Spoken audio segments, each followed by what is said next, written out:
this. This is the other piece I'm going to share with everybody. I'm going to post the replays on YouTube, and they're going to be video replays.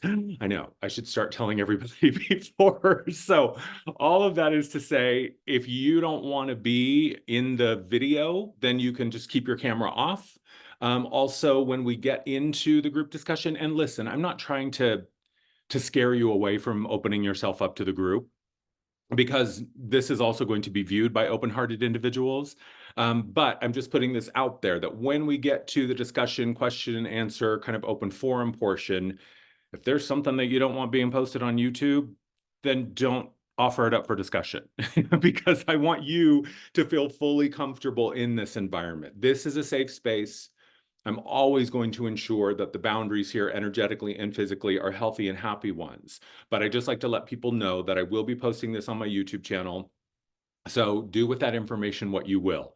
If you want to turn your camera off, if you have a Halloween mask lying around, if you want to put on a quick disguise, then now would be the time to do it. But really what this is about is just exploration.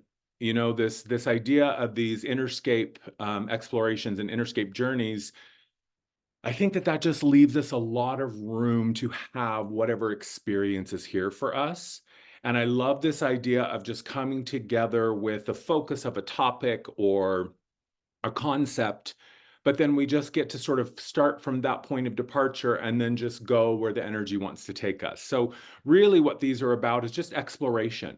It's also an opportunity for us to have a place where we can weekly we can come together, have a sense of community, have a sense of being able to touch in and connect with one another, or even just ourselves, because I understand I'm the same. Unless I have something specific on the calendar that I know, I will just bargain away my me time all day long. And then before I know it, it's like 4 or 5 days have gone by and I haven't even had a second to just sit and be. So there's a lot of reasons that I offer these up, but I just love having a weekly gathering. For me, that really, really helps me find focus and center with my week. And I hope that it does the same for you. And really, I think it's about exploring. And here is what I think is one of the most important things. I'm going to share this with you as kind of a freebie. You know, I've been doing those 2024 tarot forecasts all for the past like month and a half. And so the beauty of that is I get to see these themes that start to emerge. And there is a cast of characters, absolutely, that has been showing up in these tarot readings. And I'm seeing some common themes.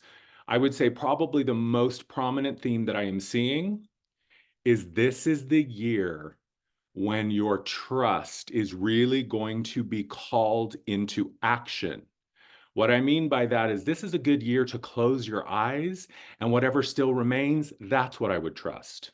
It's really easy for us to be seduced by bright, shiny objects. It's really easy for us to be seduced by really, really pretty, well-crafted words. But how does your body feel? In the face of a choice, in the face of information that is being held up as true or helpful or supportive or informative, what does your body say in response to that? That's going to be a really, really important question as we proceed through the next 12 months. And what I think is beautiful about today's topic about back to center is this absolutely dovetails with that, because the idea of center is where we connect with that truth. It's really where the truth resides. And I think we could take that concept and even take it out of an individual experience and apply it to the collective one. These days, the extremists are not the ones that I'm listening to. It's those who are standing in the middle path, those who are standing in the center going, wait a minute, when did we all decide that we needed to pick a side? I'm more interested in those who reside in the center. I'm more interested in paying attention to those who reside in the middle, because that's where the truth lies. So today is all about getting back to center. I have some notes here, and I'm going to have those up. There we go.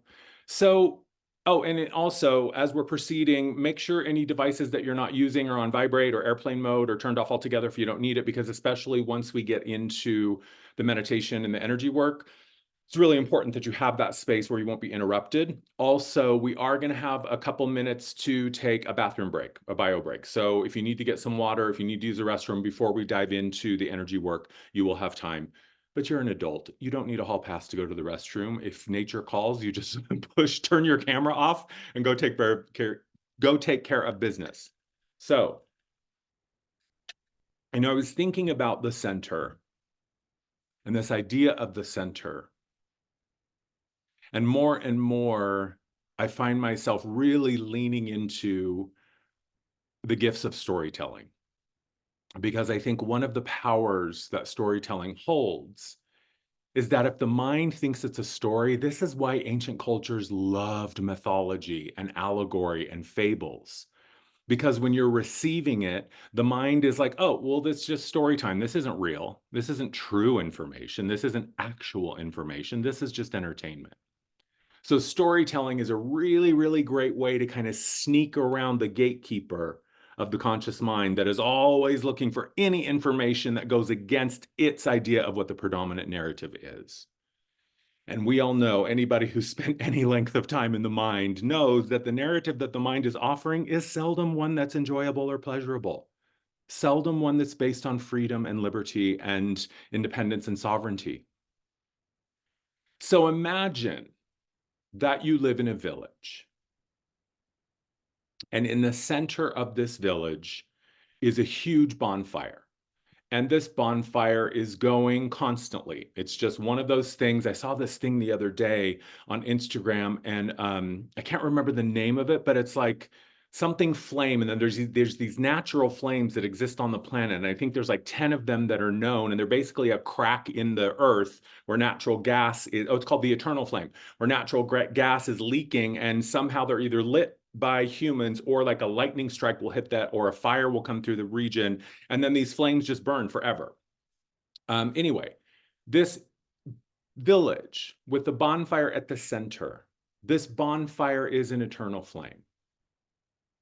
And imagine that you are born into this village, you grow up in this village, and you learn that the bonfire is where you can find the truth, right? It's where we have our village meetings. It's where the councils and the elders meet. It's where all of the village population and the members of the village meet and connect and share information. It's also your light. It's an eternal source of light. It's an eternal source of heat and warmth. It can provide you safety, and it gives you a central place from which you can orient your world, right? As a kid, like, okay, I walk down to the village and then I take a right at the bonfire, or it's 2 blocks from the center where the bonfire is. This bonfire is where you gather with your community. It's where you prepare your food. It is your place of connection. It is the center of your existence, essentially, and it is the point where all that you need resides. This bonfire is just woven into your life. It's just an integral part of your village's culture, of what you grow up in, and it's just something that is taken for granted, and everybody has an understanding of the bonfire. Everybody contributes to the upkeep and the maintenance of the bonfire, and everybody gets access to the bonfire. So I think about this idea of this central point at the center of our existence and the center of our experience. And we know that this central place holds everything we need, or at least access to everything that we need. And just like that bonfire, when we are born into this world, we come in with an innate sense of connection of who and what we are. Not who we will eventually be told we are as we grow and evolve, not who we ultimately will pretend to be or hope to be, but who we are deeply in that connection and in our authenticity. And as a child, as a brand new human, as a being in its infancy, how else would we be? We come as a blank canvas. We come with everything that we need already existing inside of us. And as an infant, oftentimes the only things that we have at our disposal, especially before language, is just our voice. We use the voice when we're hungry, when we're scared, when we're tired or sad, or we need someone to change our diaper. So as an infant, we understand that I don't even need words to get what I need. And I am born next to that central point of everything that I need, I have access to, and it exists within me. And as we grow and evolve, usually around the age 5 to 7, we have this experience where we begin to fragment ourselves because we see exemplified before us, oh, in this reality, we say one thing, but we do another. Oh, in this reality, we lie to people so that they will like us and so that we will get access to the things that we need. Oh, in this reality, we give our authority away. In this reality, we have to pretend that we're not smart or not intense or not brilliant or not bright or whatever. Basically, what we learn is that in order to survive in this reality, we have to essentially kind of break or cut parts of us off to fit a very specific and very narrow example of what is acceptable. So we learn how to peel ourselves apart. We learn how to hide. We learn how to vacate. We learn how to move away from ourselves, move away from our truth. And it's the same thing as the bonfire. As you grow up in that village, no doubt you are going to reach a point where you feel like you want to go out and explore. And you're going to explore and you're going to navigate and you're going to follow your curiosities. And at some point, you're going to awaken and realize, oh my gosh, I'm cold. I'm hungry. It's dark. I'm alone. Where is the bonfire? And before you know it, you look over your shoulder and you see it way, way, way, way, way, way, way far over there in the distance. It's the same thing with our center. At some point in our lives, we awaken to the truth that we have been on a journey of fractional degrees away from the center. You've heard me say this over and over. It's also one of the notes that I received from the higher self, available in my new book on Amazon, Notes from the Higher Self, that with every choice and every action, really only one of two things is happening. You're either moving towards your truth or away from it. You're either saying yes to this or no to it. That's really as simple as it gets. And sometimes it's unconscious. Sometimes we don't know. Sometimes we don't realize. Sometimes what we've been told is true is actually not true. But as a child, who are you going to question? Certainly not the adult who's responsible for your care and feeding and food and all of that. You're just going to say, oh, okay, yes, that must be true. And it is only once you journey out into the real world and start to apply that information that maybe you start to question, wait a minute. If this is true, then why am I so unhappy, right? If this is true, why am I so miserable? If this is true, why do I feel so far away from myself? Here's another thing about the center and about this idea of truth, because the center is home. The center is where we connect. The center is where it begins to make sense. The center is where we find that connection that helps us orient ourselves back to ourselves. And our ideas of truth may change and evolve. But the one thing that always sustains is that truth is a feeling thing first. And only you know what that sense of truth feels like. And once we awaken to the realization that we have left our truth, we have left our center, or we have the sense of being lost to it, that is the moment the journey back to that center begins. There's another thing that's interesting I find about the center is the center has shifted. And I think that's one of the things that is causing a lot of grief and a lot of frustration and a lot of confusion and cognitive dissonance for humans right now is on the heels of these past 3 years where everything was just turned upside down and shaken out. The information and the insights that we received about ourselves, the remembrances that we have had of who we are, have shifted our center. What do you know about yourself now that you didn't know 3 years ago? Would the person 3 years ago be saying yes to the things that you're saying yes to now, or vice versa? Do you look at yourself 3 years ago, "Man, what the hell was I thinking? Why was I so focused on that? Why did I want that? It doesn't even matter." I'll give you an example. I have a friend and a client who I recently had a session with a couple days ago, and she shared with me that she's my age, early 50s. She just literally found out, like, months ago. She found out last year that the man who had called himself her biological father for her entire life is not actually her biological father. He knew this, her mother knew this, he's still alive, she's still been in communication with him, and she literally just found out that he and her mother have been lying to her her whole life. Don't you think that would move the point of your truth? Don't you think that would reorient your center?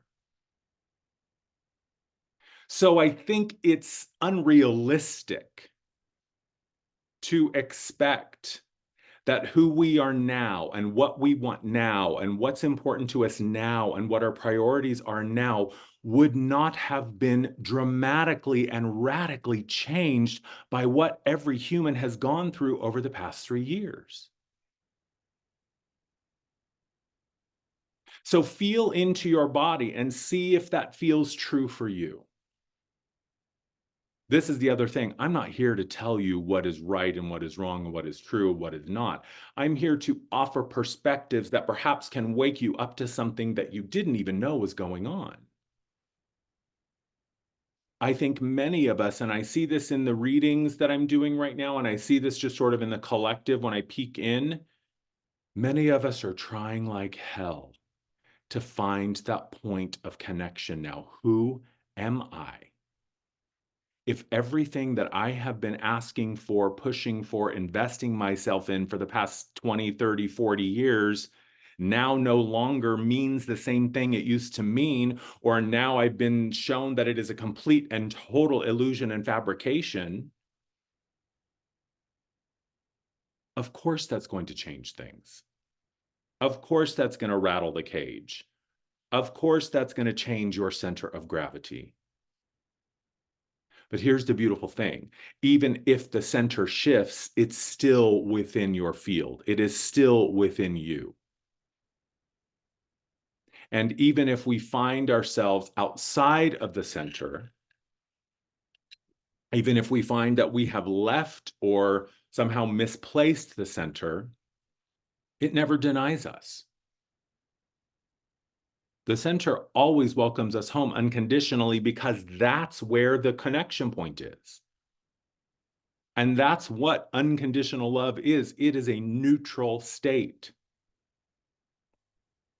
Unconditional is not necessarily active. It just is.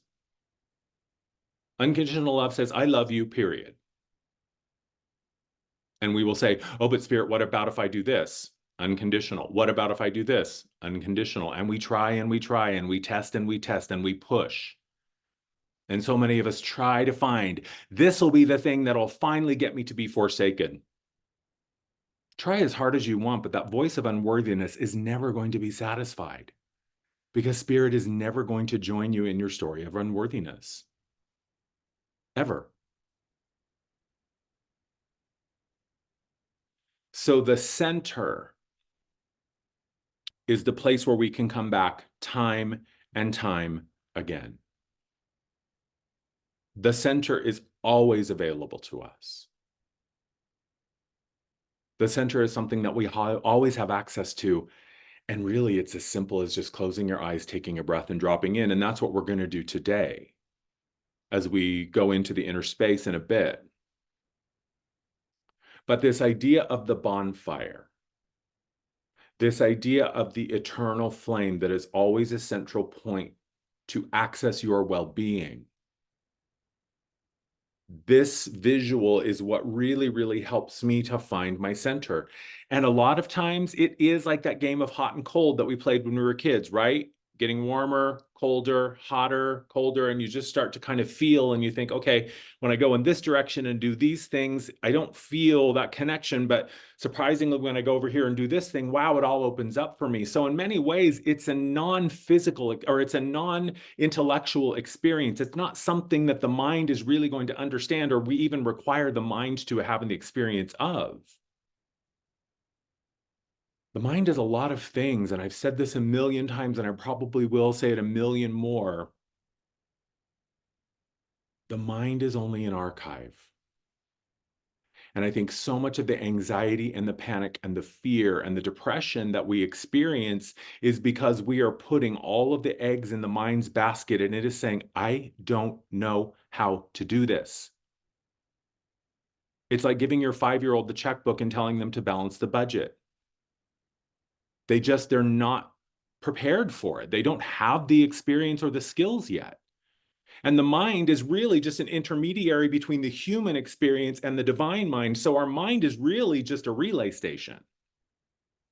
It's the thing that we use to interpret the impulses, but it is not the decider. It is not the chooser. It is not the action figure. So to come back to the center is to put yourself in that sovereign seat and remind the mind that it sits in the seat of the advisor, not the seat of the sovereign.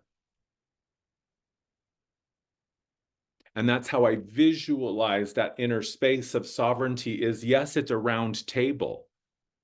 So everybody has a voice. But where I reside is the head of the table because I am ultimately the one that has to make the choice and take the action. And all of my selves, my guides, my helpers, my parts, my angels, all of them sit at the table. And all of them have a voice. But I am the one ultimately who has the body. So I am the one ultimately that has to make the choices and is responsible for those choices.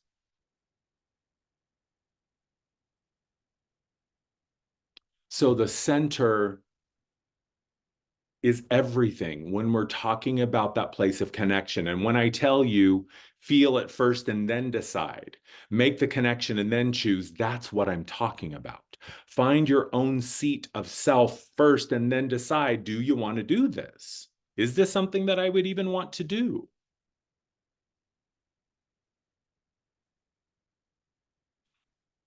And there's one more piece that I think is really, really crucial is that, and I was talking about this with a friend yesterday, none of this is personal. And I know that we often take it personally. Why is this happening to me? Why can't I get what I want? Why am I so frustrated? Why is it not working? Why? Here's a piece of information that I'll share that I find to be very, very important. And I shared this in a newsletter a couple of weeks ago. This is inspired by this therapist that I love on Instagram. His name is Flynn Skidmore, and his perspective is just so next level.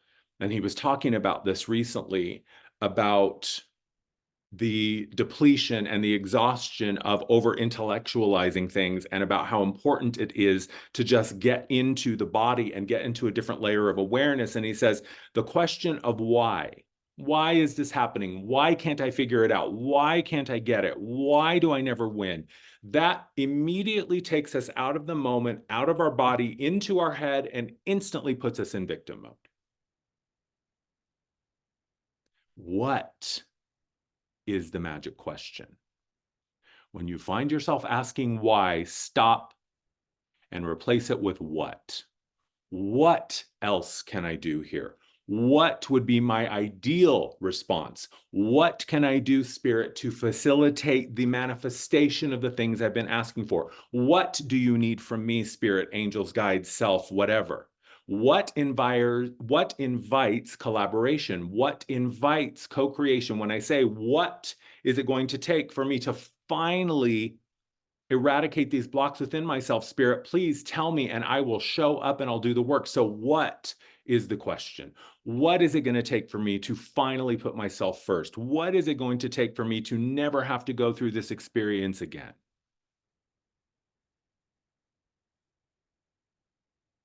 I said this at the beginning of the year. And last year, when Spirit was asking me around this time, what do you really want?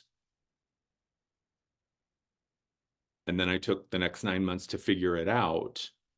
There's a follow-up question this year, which is, okay, and what are you doing to create space for it in your life? So what do you want? Well, I want that. Okay, now what are you doing to create space for it? Because it's co-creative. If I am not doing my part to create a space to receive what it is I'm asking for, then I am essentially giving Amazon the wrong address. Or if I'm pretending to be someone that I'm not, how can Amar receive the stuff that has been promised to Amar when he's pretending that he's not Amar? You can't walk through your life pretending to be someone that you're not and then expect to get in line and receive the things that were promised you. Because Spirit's going to say, no, you're not Melissa. These things are for Melissa, but you've been walking around your whole life pretending that you're anything but. So no, you can't have these because you haven't done this first step, which is claiming who you are. You can't receive what is here for you if you have not claimed who you are.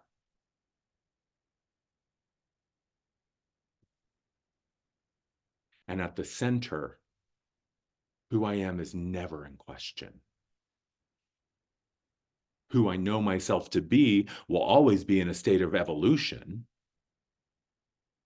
but I don't ever forget who I am. And if I ever do find myself out in the cold, I just remember, oh, I've left my center. I'm cold, I'm hungry, and I'm afraid because I left the center of the village where the bonfire exists. I've been denying myself for the past 3 days. Of course I feel cut off. But all I have to do, stop, take a breath, get out of the head, drop into my deeper or my higher centers, and find that point of connection again.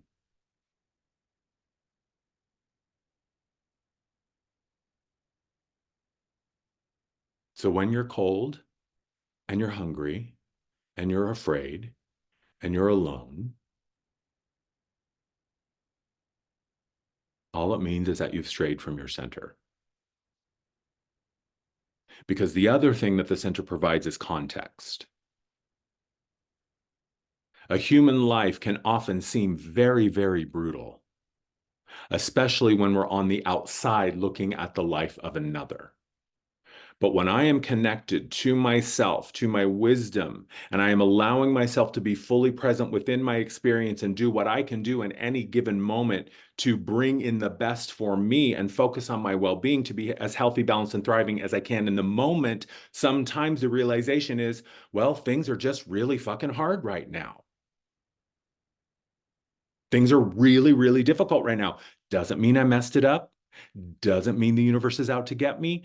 Doesn't mean I'm a victim. It's just I provide context. But when I'm on the outside of the center looking in, hungry, cold, starving, freezing, and I'm looking in and everybody else is warm and having food and with each other, all it means is that I have left my center. I have forgotten who I am. Because it does not matter what I'm experiencing in my life, the center is always available. Just like the ocean. When the ocean is raging and storming, she's not saying, get out of here, you stupid fucking waves. You're only part of the ocean when you're calm and cool and chilled out. No, the ocean is the ocean. Sometimes she's raging and sometimes she's peaceful and quiet. But she's always putting her arms around the waves and saying, you are part of me and I am you. I will never deny you.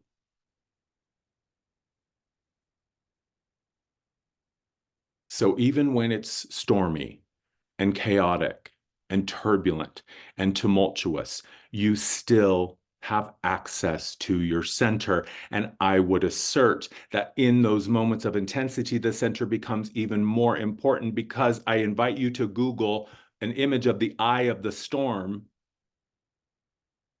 And these massive, massive storms that blanket these huge parts of our planet, there's always a point of calm and safety and peace in the center. The eye is always calm and still.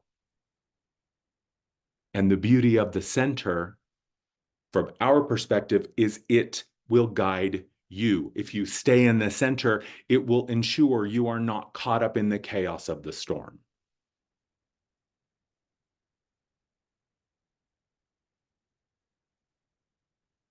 So you just say, what do I need to feel, to see, to hear, to know right now to come back to the center? And in asking the question, you have immediately brought yourself back to the center already. That's the irony of it, isn't it? It's like that Alanis Morissette song. The moment I let go of it was the moment I got more than I could handle. The moment that I jumped off of it was the moment that I finally touched down. It is only in your willingness to surrender that we can be saved. And the mind says, no, I must not surrender. I must resist. I must fight. I must run from the center and hide.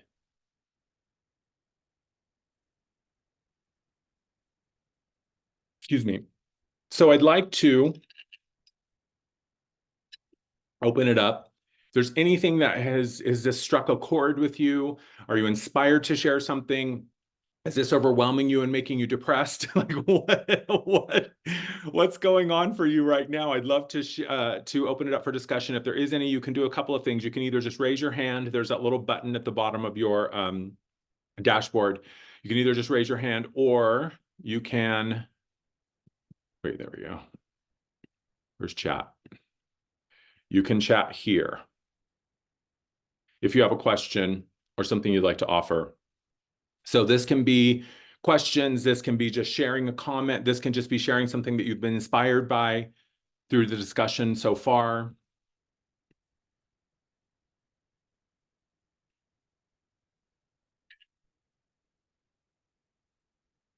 No questions. I love it. You all are in the center already then. So then give me a thumbs up if this, oh, here we go. Is this going to do the AI thing? Yep, there we go. There's my fireworks. Here's my heart. Here's the balloons and confetti. Will it do it? There we go. So share with me. You can either just give me a thumbs up on the camera, you can type something in the comments, or you can do an emoji. If this is tracking with you, is your body responding to this going, yeah, there's something here? Is the mind screeching, going, no, no, no, don't listen. He's full. Like, I really want to know. Okay, Kitty, thank you. Thank you, Jill. Thank you, Ilya. I appreciate that. Because this is what I'm talking about. Thank you, Nicole. I appreciate that. Is how is your body responding to this? Pay attention. Like, I invite you to start doing this when you're listening to someone speak, whether it's in front of you or on the TV or the radio. What is your body? Tune in. Wow, I wonder what my body thinks of this, because this is what I know: the body does not lie. And the poor mind is so easy to dupe. It's so easy to trick the mind.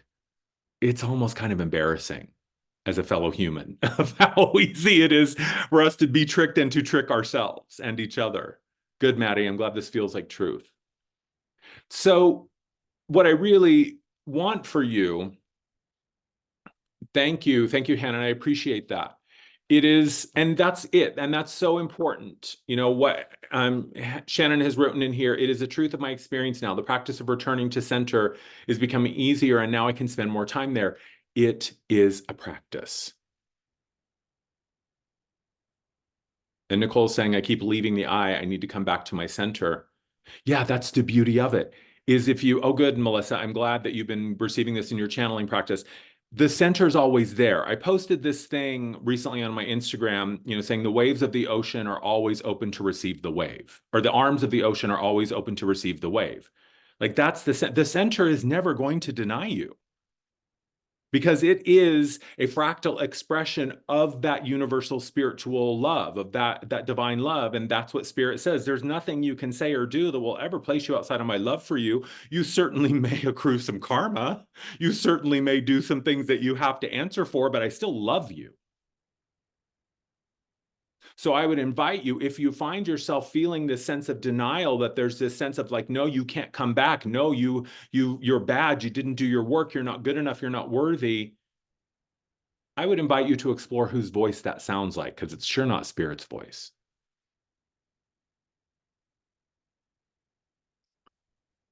So Immediately, when you realize, oh, I'm not in the center opens up and you're instantly back. I love that, Ilya. So Ilya is saying, I feel, do you mind unmuting yourself, Ilya, and just share that a little bit with the group? Because I love that. Sure. Hi, everybody. First and foremost, it's lovely to be with everybody. Yeah, what I started doing about 4 or 5 years ago was realizing that I had gifted my power to people who never even wanted it. And I said, okay, so how do I get it back inside of me? And whenever there's something that doesn't resonate, that doesn't feel truthful, I said, where is the power? And so it's a way of also working in collaboration with the mind when the heart is saying, wait a minute, we don't want to go there. And the mind says, yeah, this is going to be safe, right? Wait a minute, where's the power? So that's my tool. I love that. I love that. Because whether or not we're aware of it, we are all born as the sovereign of our experience. I would assert, and I don't have any evidence to back this up other than just my own knowings, but I'd say we're probably the most connected to who we really are when we're born. And then that slowly continues to diminish until we have an awakening sort of midlife or in our 20s or 30s sometimes. But I know for myself, and I have yet to meet a human who can say otherwise, that I think all of us at some point wake up to a realization of like, this isn't who I am. Or maybe this is who I am, but is this who I want to be? Here's the other thing. There is no one that we're supposed to be. There's only who we are and who we want to be. So, and I love that question, Ilya, and I love that, Kitty's saying, I feel that the question of asking what will help me tremendously. Another question we can ask ourselves, and this is a really simple one, but also, kind of a gut punch sometimes if we're honest with ourselves. Who am I right now? Is this who I want to be? And it's not about denying or judging or diminishing who we are. It's about choosing love to say to the version of self, say, wow, how did we get here? What can we do to return back to the center? Who is it that I believe has the power here? To take Ilya's question and riff on a bit. There's a million ways you can couch these questions, but I think what's really important, and perhaps all of you have begun to realize this, that the minute that you ask the question, the shift back to the center begins. The minute that you go, whoa, wait a minute, what the hell happened? Whose life is this and how did I get here? Immediately, things begin to draw you back to the center. Yes. Here's another thing that I think is really important. And this is why these kinds of gatherings and our daily practices are so crucial. Because from my perspective, the only thing a daily practice ever does is return me to my center.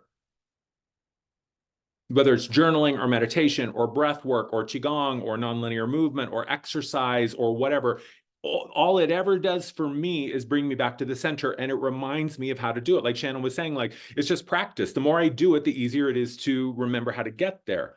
This is crucial, y'all, especially for the upcoming year. This is why athletes practice and performers rehearse, so that by the time it's game day or I'm on stage, I know what connection feels like. I know what it feels like when I'm in the zone because I do everything I can in every moment that I can to practice being in the zone. So now when shit is real, right, and things are really going down, and I have to make a decision like that fast, and maybe my life or my well-being depends on it, I already know what the truth feels like. I don't have to stop and figure it out. When you stay ready, you don't have to get ready. So stay ready. And readiness is just being present with the self. Readiness is strapping yourself to the nose of the rocket and saying, okay, spirit, let's go. I don't want anything between me and my life. I don't want a buffer.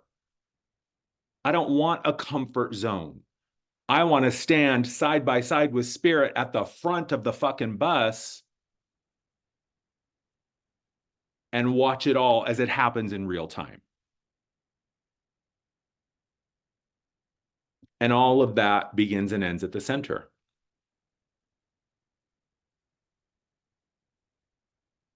I love that, Ilya. Am I being authentic, or am I trying to fit what I believe the other one wants? Here's one that I recently had an insight last year. How much time and energy and effort, which are all resources. I talk about this a lot. When I say your resources, you are born, everyone's born with time, attention, love, compassion, worthiness, investment, willingness to look. Those are our naturally gifted resources, right? And they're really powerful. But when I really look at where I'm pouring my resources, and what I realized is I have spent so many of my resources trying to impress and receive the approval from people who I don't even fucking respect. I don't even, I don't, I look at the way that so many people live their lives and I think, my God, that would be my worst nightmare. Why on earth am I trying to impress you? What on earth could I possibly gain from trying to please someone who I don't even like or care about or want to be a part? I don't even want them in my life. Why? So this is what I'm saying. Like, this is the year when we are going to continue to wake up to these deep truths, and it is going to be as paradigm shifting as if you had just found out that your parents are not your parents. And initially, news like that, what? It's mind blowing. But on the other side of that news and that information is liberation, is freedom. Because now I know that you're not actually my family, so I don't have to pretend that you're my family anymore. And now I can validate and understand my sense of like, oh, I just felt like I never really fit in, and now I know why. Right? So oftentimes when we receive information that illuminates truth for us, the first response is to reject that information. Because now what I have to do is I have to reorient and renegotiate my entire identity and my place in the world in the face of this new information. And that's really, really freaking hard. But all it does is bring you back to your truth. Here's the other thing about truth. The only thing that happens when truth is challenged is that you see the veracity of that truth. So if something is true, challenging it and questioning it is only going to reveal how true it actually is. And if it's not true, then challenging it and questioning it is only going to reveal the level of illusion that is present. So if someone is telling you something and they're saying this is true and this is what you have to do, and you question it and they say you're not allowed to question it, then you are the last fucking person I'm going to listen to. If I'm not allowed to question authority, then you're not an authority. Not in my book, anyway. So these innate things that we all have inside of us, the part of us that says, no, that's not true, I don't want to do it. And then we do it anyway. What does it do? It creates discord, it creates anxiety, it creates anger, it creates pain in our system. So when you're thinking about doing something and your body's going, oh, no, I don't want to, and you have to go way outside of your center to do it, think twice about doing it. Conversely, sometimes we have an opportunity that takes us far outside of our comfort zone into the total unknown. And the mind is saying, no, no, no, no, no. But the body's going, yes, I want to do it. I want to do it. Like Ilya was saying, the heart's going, wait a minute, do I really want to do that? But if the heart is saying yes, and the body's saying yes, and the mind is saying no, then it's the mind that needs to be coaxed and massaged and persuaded. But if the mind is saying yes, yes, yes, then the body is saying, hell no, I'm not going to do it.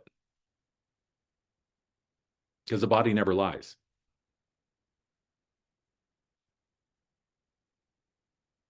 The mind or the body can be numbed, the body can be quieted, but it can never lie. Only the mind can do that. Because the mind is really invested in, am I right? Am I wrong? Am I good or am I bad? Am I included or not? Am I the cool kid or the reject? I have to find my safety. I have to find my center. No, you don't. You already have the center within you.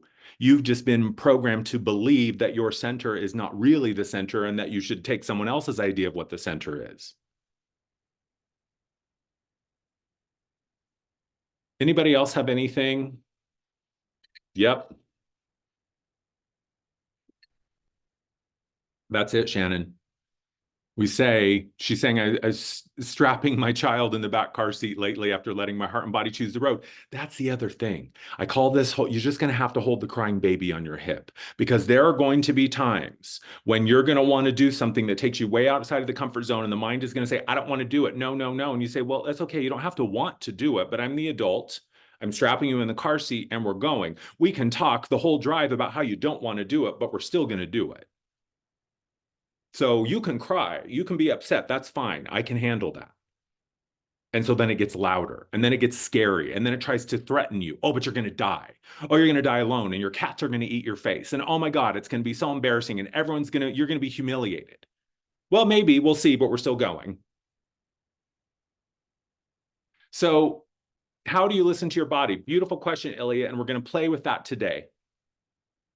What I have found is that listening with the body, or remembering how to listen with the body, I just treat it like a game. I treat my body like it's a little kid that I want to play with. And what do you want to play? We're going to do this. Like, one of the ways that I really started to reconnect to my body's wisdom is I would take my body to the grocery store.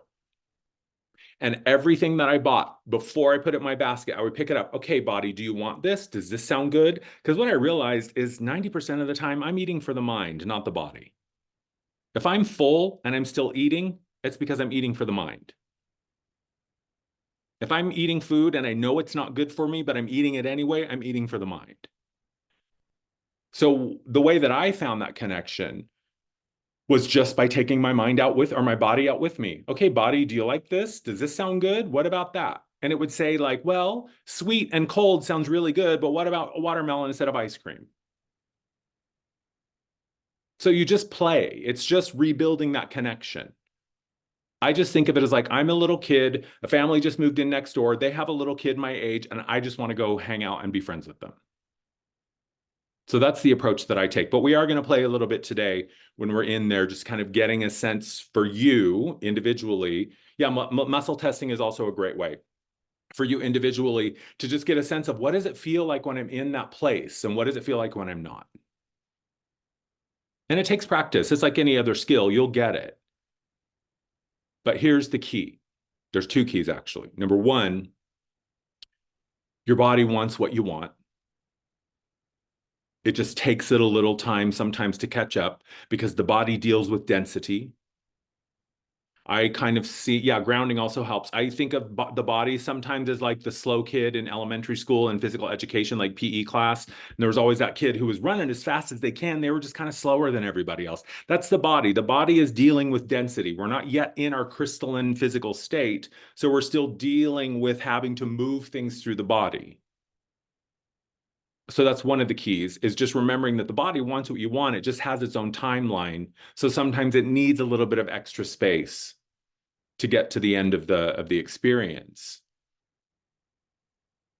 And then just asking of the body, or when something erupts and you have like, I want to go do this. What's it? Okay, I just say, you can tell me, you can do whatever you want. You just have to tell me why you want to do it.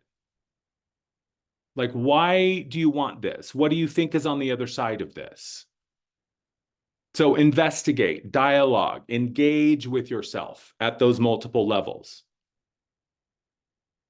And here's the other piece. I saw this shift happen at the end of last year, and now I'm seeing it continue to expand and come online. We now have access, and some of us haven't made this connection yet, but it's like it's available for everybody. We now have access to all of the history that our soul has experienced. So you essentially have access to the library of your soul, or the lineage of your soul. So when you find yourself standing in front of a task or something that you're like, well, I just don't know how to do this. I would love to be self-employed, but I don't know how to be an entrepreneur. Go inside, connect. Hey, soul self. Hey, higher self. I know you've lived at least one life of being successfully self-employed. Let me talk to that lifetime and find out how they did it. So you can download that information. It's like it's all in the cloud. So that's another thing that we're really going to begin to play with this year is that realization that our multidimensional nature, it's like we suddenly have a telephone connection to all of those lives and all of those dimensions, and we can access that knowledge. Why? Because it's part of the center. And you're always connected to the center. Whether or not you're aware of it may be a different conversation. It's like the conversation of your power. You're powerful whether or not you believe it. You are the creator of your reality, whether or not you're consciously exercising those gifts or not. It's entirely up to you. So what I say is if you don't like the reality you're living, then remember how to rewrite the script, because we can all do it.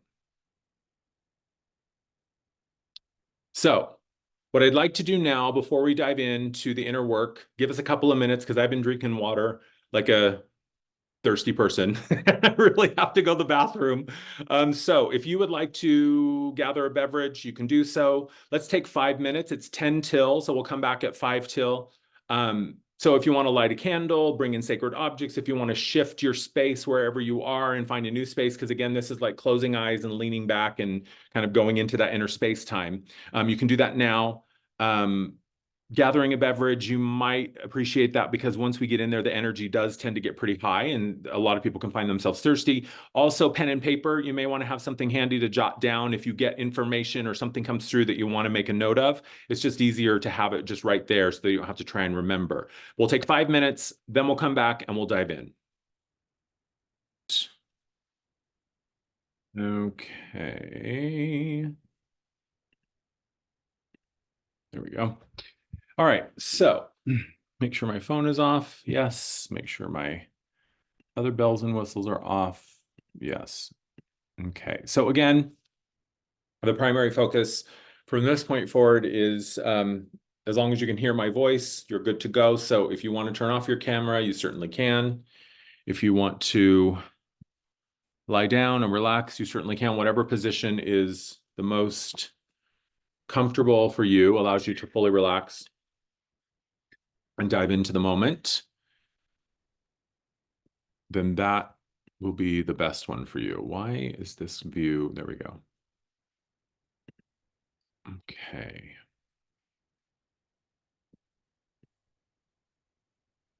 Okay, so go ahead and just sit back and relax. Find your breath. As you're breathing in nice and full and deep.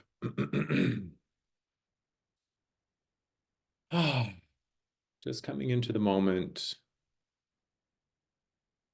and using that breath as the tool to slow everything down. Breathing in nice and deep as you settle in and connect. Breathing in nice and deep. And as you're breathing, watch your breath. Observe how deep into your body it can go. Is your breath really tight and short? Does it feel like it stops at your shoulders or your sternum? Just drop your shoulders. Breathe in nice and deep and see how far down the torso you can draw that breath. There we go. Just visualize pulling that breath as you inhale more deeply into the body. There we go. And just allow yourself to arrive fully in the moment as we invite all that you are to enter this space, offering deep bows of gratitude to your guides, your helpers, your benevolent partners and co-creators in spirit, inviting them to participate in this session with you in whatever way is appropriate, whether they simply want to hold space and witness, or whether they are taking a more active role in your experience. Also inviting in my team, my helpers, my guides to hold this space, setting the intention that only energies and information that work in support of the deepest truth, the highest expression, the greatest joy, the optimal physical thriving for all living things in the purest and highest light are allowed to be present, and anything that is less than love is simply healed and returns to its perfect place. It's like a wave returning to the ocean. And so it is. So as you're settling in and breathing, you can make any adjustments to your posture or your position. And we're giving permission to the mind, to the nervous system to just deactivate and go quiet and still. You can visualize your inner space as a body of water and just allow those waves and any turbulence in the water to go still, letting the surface become nice and smooth and glassy again. Beautiful.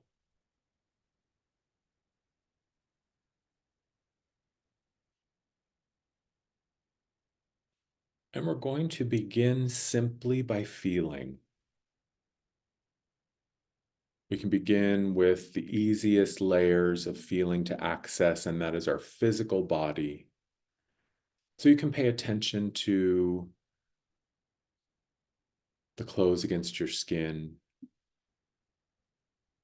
Are there any external influences you can hear? Are there people outside that you can hear? Are there other people in the home that you can hear? Just acknowledge whatever is present. And then as you're bringing your awareness closer to your body, maybe you feel the chair or the bed beneath you, wherever you're seated. Just slowly scanning your body and just observing. Just pay attention.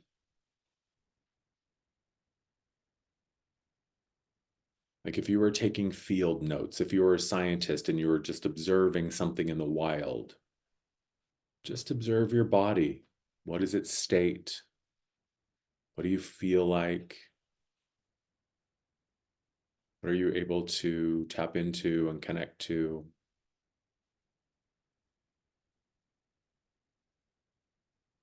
And then just nice, slow, and even breathing. And bring your awareness a little bit closer, even further into the body. Maybe now we're going within the body. What physicality are you aware of? What can you feel internally? Just make note. This is really just about reorienting and redirecting your awareness and your focus from the external into your inner space.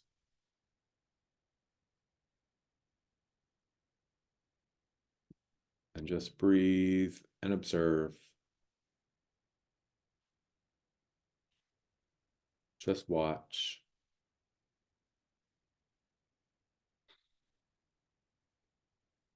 And now we're going to go in a little bit deeper into that inner space. If it helps you to visualize the village with the bonfire at the center, you can use that. There's another visual that you have that works for you. I've been playing with this idea of my inner temple and my inner landscape for quite a few years now, so I have a pretty well developed inner visual world. So begin to craft that for yourself. What does it look like? Is there a place where your seat of sovereign authority resides? Is it in a chamber? Is it just a regular chair by the edge of the bonfire? Just begin to craft for yourself what that place of connection looks like. What's the flavor? What's the vibe? What's the style? And just move towards that place. You may have a very rich visual language and you can visualize yourself moving in there. Maybe for you, it's more physical and visceral and it's not mental, but your body kind of directs you. One thing that may help is ask your body to show you where that connection point is. Where does your body want to connect with you? Just be curious and trust. And even if the information you're given or the direction that you're being shown doesn't really make sense, just explore it, see what's there. It doesn't necessarily have to make sense to be effective. A lot of the things that we engage in and employ in our spiritual practices in our life would sound insane to the mind.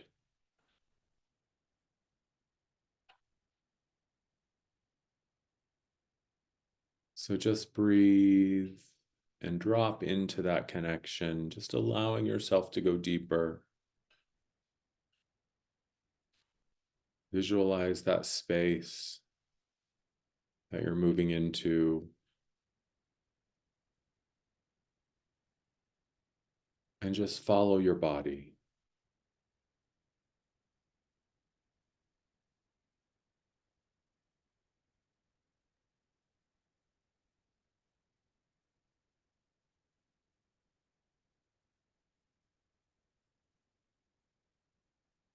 Good, that's good. Just keep breathing.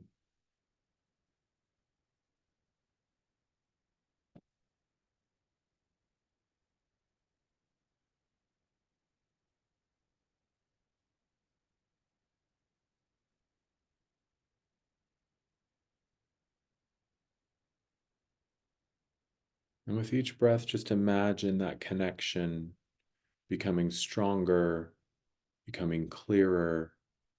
With each breath, perhaps your inner space comes more to life. Maybe each breath illuminates another detail or another aspect of the picture. Maybe it's just allowing yourself to experience the breath and the mindful connection with the body.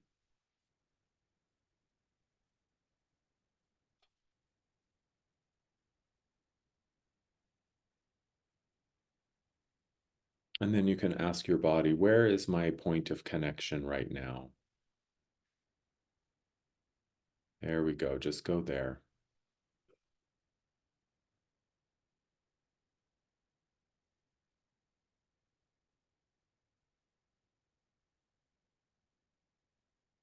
And as you're breathing, we can begin to experiment.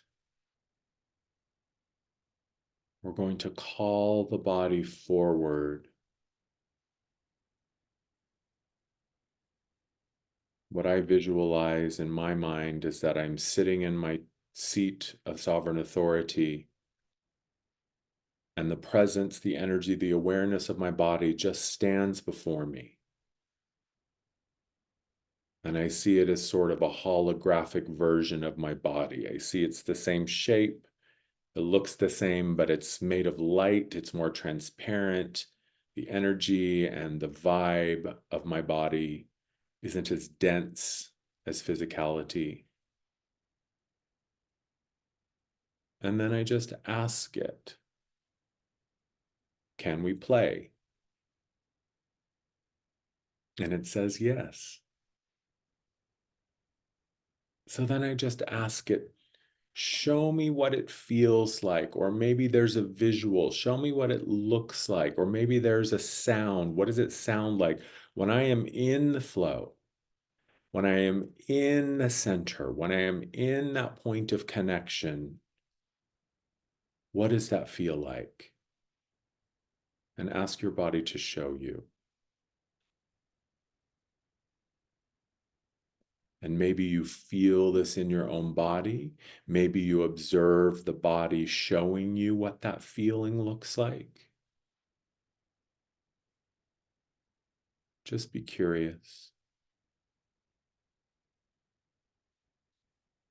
Breathing in nice and deep as we ask the body, please show me what it feels like when I am in my center, when I am connected and clear.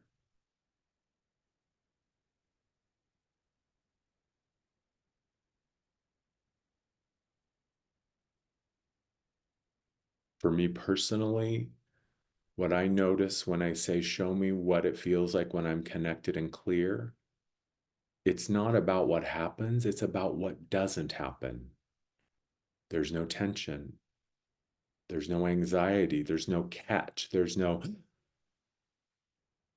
fear. There's no doubt. My body just feels open and balanced.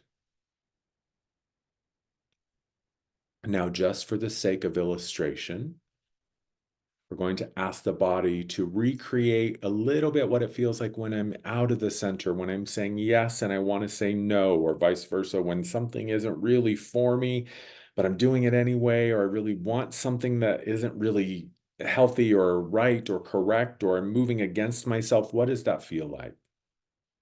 What does that look like?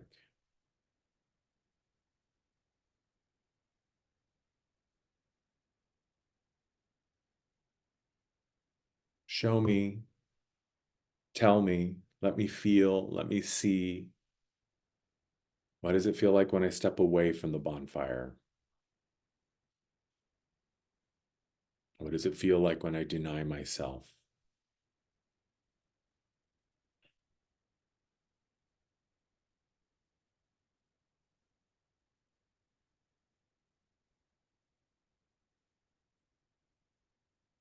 And then just breathe.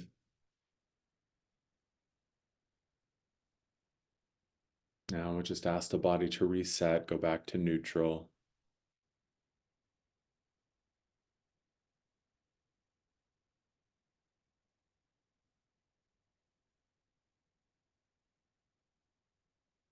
Now we'll ask the body to share with you, is there anything that it wants you to know? Is there a message or any additional information?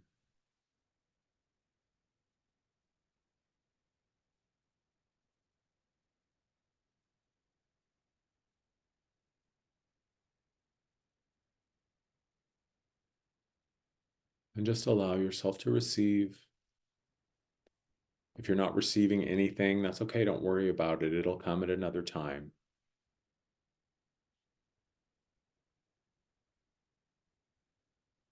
And then a powerful question as we've been playing with the idea of what. Ask the body, what do you need from me? What can I do to better support you on your journey through your experience? Oh,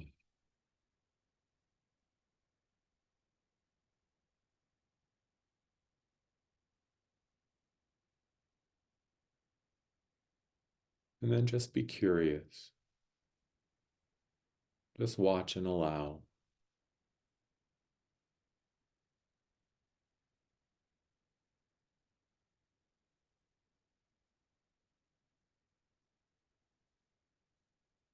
Beautiful. Now, coming back to your breath, we're thanking the body for its time, for its information, for its willingness to play. And now we can recall that energy of the body.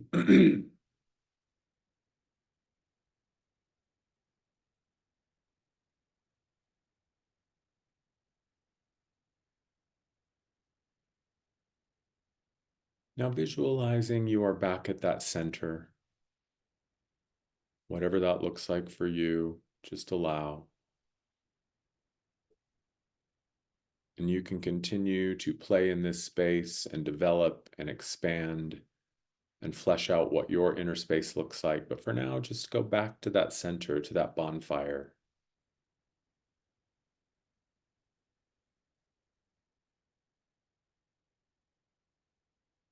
And just visualize the circle around the fire. You're seated there, all of your parts, your helpers, your guides, your ancestors, any being, any energy or information that is a part of your experience that is here to support and guide you. They all have a place at this center. There's always a seat for all that we are.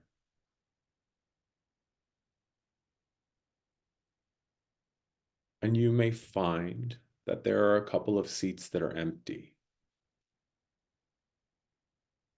And this is an opportunity for us to recall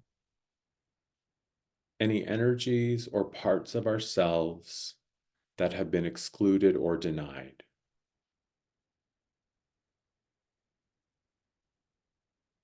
Is there a part of self, a part of you that still needs to come home, that wants to come home? Maybe we're just not aware that this part has been excluded or left out. Maybe it's something we forgot about, or maybe it's something that we haven't really been ready to deal with until now. But we're just lovingly and compassionately opening the space, inviting in any parts of ourselves that have been overlooked or neglected.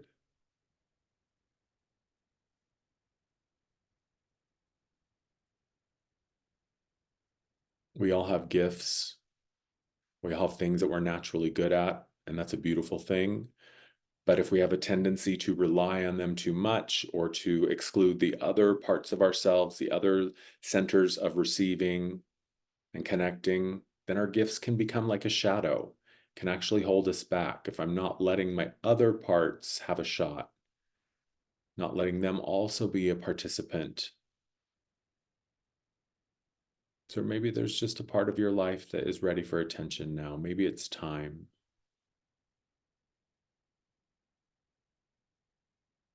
So just invite them to come back,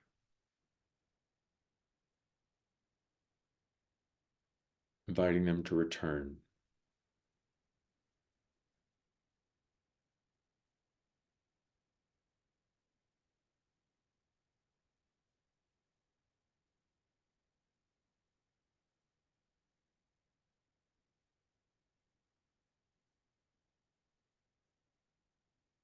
And as they return, knowing that over the course of the next few days and weeks, these parts will begin to reveal themselves to you. They'll make themselves known. So we can gladly welcome them back, giving them permission to share whatever it is that they need to share with you.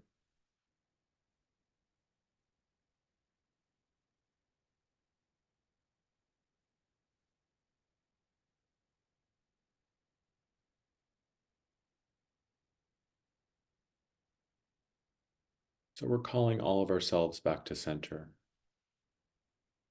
Also reclaiming any energies, reclaiming our authority. Whether we have done so consciously or unconsciously, whether it was something that happened before this lifetime or during this lifetime, whether it was an agreement or a condition that was a part of this lifetime, we can change that now, and we can simply say, I recall all the energy that is necessary. I recall all the energy that is required. I recall all the energy that I need. And I release all that no longer serves or that never belonged to me.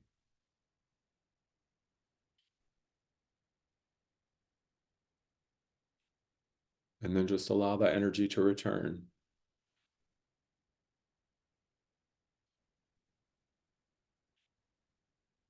Just breathing nice and deep.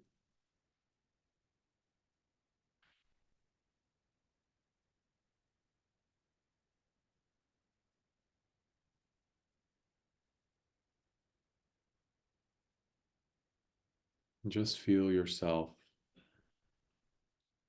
as everything slowly returns to the center. Everything finds that point of connection. And your center becomes also your center of gravity. So everything that is for you naturally finds its way to you. And anything that is not a match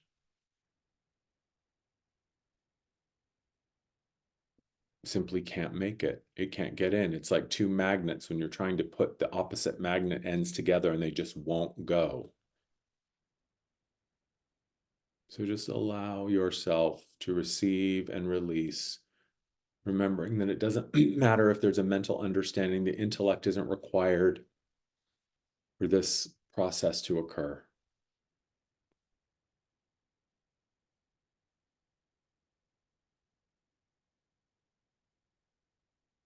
And then we'll just ask for one more thing, that over the coming weeks and months, to be gently, compassionately, and kindly shown what, if anything, is in the center that doesn't need to be. Have I made something a central part of my experience when it doesn't really need to be? Have I forgotten to let go of things? Have I somehow gotten my wires crossed and assumed that I need things that I really don't?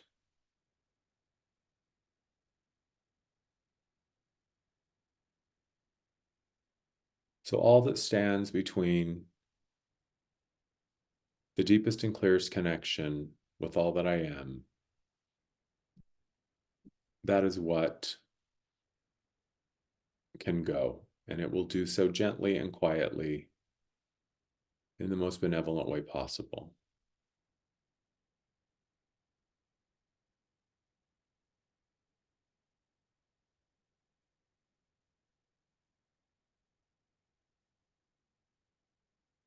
So just come back to your breath.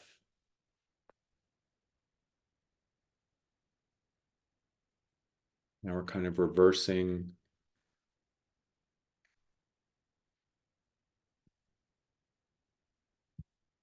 our path,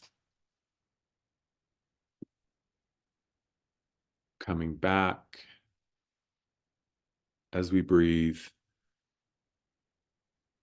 We will always have access to those innermost places. But for now, we're just backing up. Breathing nice and deep as we come back to the room.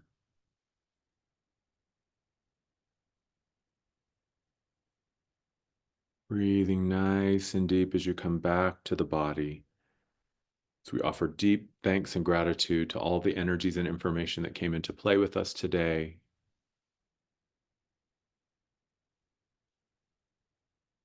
Breathing in nice and deep as you're coming back to the body, back to the room. Breathing in all the way down to the tips of your toes, giving a little stretch. Whenever you're ready, you can come back.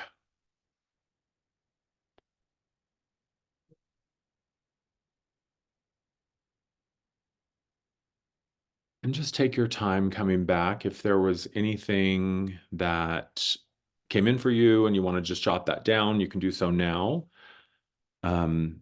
We've still got a little bit of time, so if there's anything that anybody would like to share or to offer, we do have a couple minutes left. But, more than anything, what I hope you are able to find is just a sense of that connection and where it is, how to find it. And what I want to offer to anybody, if anyone is feeling like, oh, I didn't get it, I didn't feel anything, I fell asleep, like what's happening, let it all go. Let it all go. We're all going to have our own relationship with this information. We're all going to have our own relationship with these experiences, and yours will be unique to you. If I were to give 100 people a cupcake recipe, I would get 100 different versions of that recipe, right? Everyone's going to have their own experience. It's the same thing.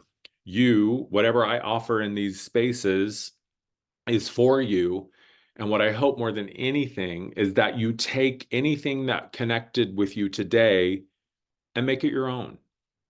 Take a part of the practice, take a part of the visualization, take an idea from something that you heard, and really just integrate it into your life in a way that feels true and accurate and apt for you. That is so key.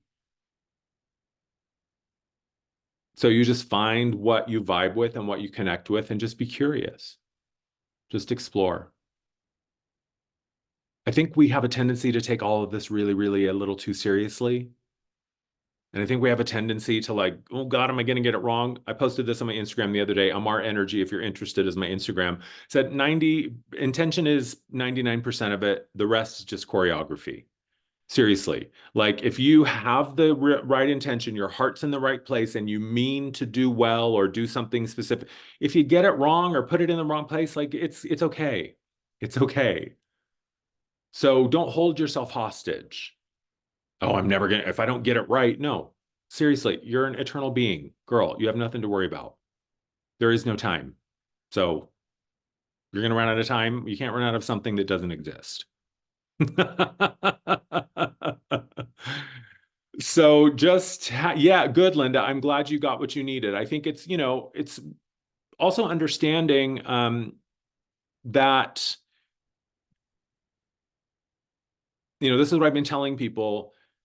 I think we often in our spiritual paths, we kind of over surrender.